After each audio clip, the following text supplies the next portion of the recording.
आज एक ऐतिहासिक दिन है और हमारे देश का सौभाग्य है। आज हमारे देश को एक ऐसी आदिवासी महिला जिनका नाम द्रौपदी मुर्मू है, वो प्रेसिडेंट ऑफ इंडिया राष्ट्रपति बनकर आ रही है राष्ट्रपति भवन में। हम जितनी भी तारीफ़ की जाए इनकी उतनी कम है। मैं जब इनके बारे में पढ़ रहा था तो मुझे हर एक इनके जीवन का पल कहीं ना कहीं एक दूसरी चीज़ों से कनेक्ट कर रहा था।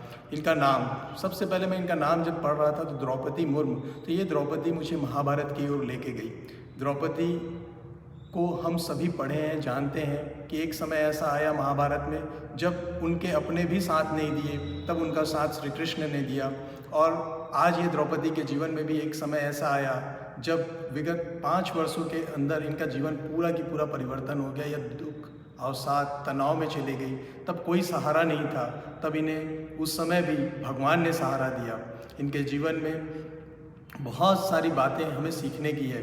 जिन्होंने अपना घर को ही विद्यालय बना दिया, जिनके अंदर मातृत्व भावना है और एक ऐसी माँ हमारे देश को मिल रही है, तो हम सोच सकते हैं कि राष्ट्रपति भवन आने वाले समय में कैसा होगा। जो अपने घर को विद्यालय बना दिया है, तो राष्ट्रपति भवन भी शिक्षा का एक केंद्र होगा, जहाँ एक माँ जो 365 दिन बिना थके, बिना बीमारी के, बिना किसी भेदभाव के जैसे अपने बच्चों को संभालती है, देखती है, ऐसी माँ आज फिर हमें देश को मिल रही है। ये हमारा सौभाग्य है और आने वाला समय भारत का बहुत ही उज्जवल हमें दिख रहा है। यह हमारी हौसला अपने आप की टीम के ओर से द्रौपदी मुर्मू जी को अनेक शुभकामनाएं, और हमें एक ऐसी प्रेरणा मिलने वाली है जो एक माँ अपने बच्चों को देती है। मुझे एक कहानी याद आ रही है कि एक बार एक बच्चा होता है, उसे स्कूल से लेटर मिलता है, वो आके अपनी माँ को दिखाता है, तो माँ पढ़ती है और माँ बच्चे को बोलती है, बच्चा पूछता है कि माँ इसमें क्या लिखा है, तो माँ कहती है कि बेटा इसमें लिखा है कि तू इतना होशियार है, इस विद्यालय में कोई भी ऐसा शिक्षक नहीं है जो तुझे पढ़ा सके। बाद समय बीतता जाता है, बच्चा बड़ा होता है और वह बहुत बड़ा साइंटिस्ट बन जाता है। माँ तो रहती नहीं है, वो एक दिन अपनी अलमारी साफ़ करते रहता है, तो उसे वह लेटर मिलता है। वो लेटर पढ़ता है, उस पत्र में लिखा होता है कि आपका बच्चा मंद बुद्धि का है, हम इस विद्यालय में इसे नहीं पढ़ा सकते।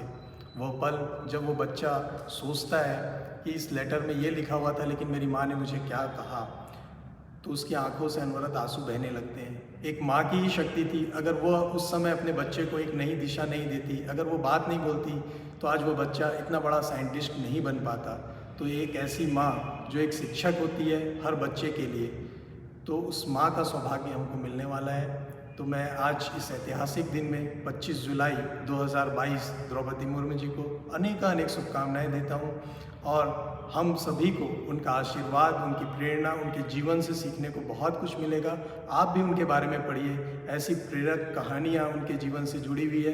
कैसे एक आदिवासी महिला जो राजनीति में जाना नहीं चाहती, जो कुछ करना नहीं चाहती, उन्होंने अपना जीवन अलग अलग क्षेत्रों में दिया, और बहुत सारे अच्छी बातें उनके जीवन से हमको सीखने के लिए मिलेगी।